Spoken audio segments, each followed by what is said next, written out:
Hi hello నమస్తే, welcome to our channel. So ఈరోజు మనం మాట్లాడేది కల్కి మూవీ రివ్యూ గురించి. అండ్ వీడియోని తప్పకుండా ఎండ్ వరకు చూడండి, ఛానల్ సబ్స్క్రైబ్ చేసుకోండి, పక్కన బెల్ క్లిక్ చేయండి.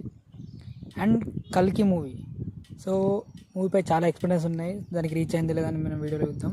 అండ్ కామెంట్ చేయండి మీకు నచ్చింది లేదా మూవీ. తప్పకుండా మూవీ అయితే చాలా చాలా చాలా బాగుంది. అండ్ ఫస్ట్ మూవీ స్టార్ట్ అయ్యేది మహాభారతం సీక్వెన్స్ నుంచి. సో అసలు మైండ్ బ్లోయింగ్, అసలు చూస్తే కానీ ఆ విజువల్స్కి మనకు ఒక రేంజ్లో ఉంటాయి. సో తప్పకుండా మూవీకి వెళ్ళండి. అండ్ ఇంటర్వెల్ సీన్స్ కానీ, and especially climax last 20 minutes, especially last 10 minutes అసలు ఒక రేంజ్ ఉంటుంది. అసలు చెప్పాలంటే అసలు ఎవరు ఎక్స్పెక్ట్ చేయరు, అంత లెవెల్లో పోతుంది. అండ్ చాలా చాలా బాగున్నది విజువల్స్ కానీ, అండ్ ప్రతి ఒక్కరి యాక్టింగ్ చాలా చాలా బాగుంది. అండ్ క్యామియోస్ ఉన్నాయి. సో ఎవరెవరి అని నేను చెప్పగానే క్యామియోస్ ఉన్నాయి. సో అవి కూడా చాలా సర్ప్రైజింగ్ అనిపిస్తాయి. అండ్ ఇంకా అంటే లైక్ ఎట్లా అంటే కల్కి ఎవరు, సో అది సస్పెన్సే. సో పార్ట్ 2లో చూడాలి మనం కల్కి ఎవరు అనేది.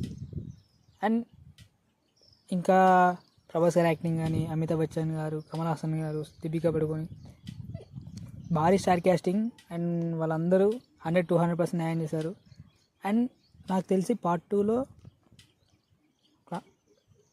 యాస్కిన్కి ఒక బ్యాక్ స్టోరీ ఉంటుంది. సో ఇందులో అయితే చాలా తక్కువ చూపించారు. సో ఆ తక్కువ చూపించిన ఆ నెగిటివ్ షేడ్స్ అనేది మూవీ అంతా క్యారీ అని అవుతుంది. సో రోల్ తక్కువ ఉన్నా సో ఇంపాక్ట్ మాత్రం చాలా గట్టిగా ఉంటుంది ఆ క్యారెక్టర్ మొత్తం. And Prabhas and Bujji, Bhairav and Bujji, so chemistry అయితే అదిరిపోతుంది. సో ఉన్నంతసేపు మనకు ఒక కామెడీ యాంగిల్ అనేవి చాలా చాలా బాగుంటాయి.